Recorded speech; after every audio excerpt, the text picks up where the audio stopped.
আমার পেজ আর পেজের বাইরে যত আপুরা আছেন সবার জন্য আজকে আমি একটা উপদেশ দিব।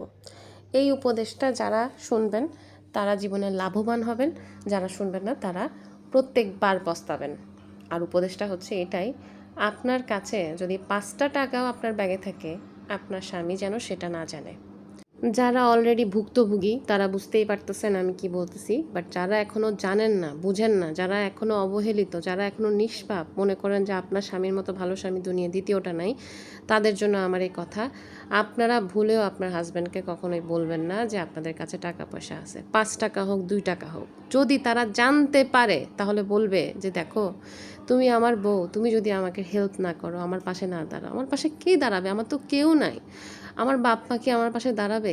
যখন দেখবে যে না কোনোভাবে নিতে পারতেছে না, সেকেন্ড অপশন, আমাকে টাকাটা ধার দাও, আমি খুব বিপদে আছি, আমি তো তোমাকে টাকা দিয়ে দিব, আমি কি টাকা নিয়ে ভেগে যাব? আমি কি কোথাও চলে যাব? তুমি তো আসোই, তুমি তো দেখতেছো আমি তোমাকে টাকা নিয়ে কোথায় যাব? সো এসব কথা বলে কিন্তু আপনার কাছ থেকে টাকাটা বের করা মানে হচ্ছে আপনি শেষ। ওই টাকা কিন্তু আপনি আর চোখে দেখবেন না।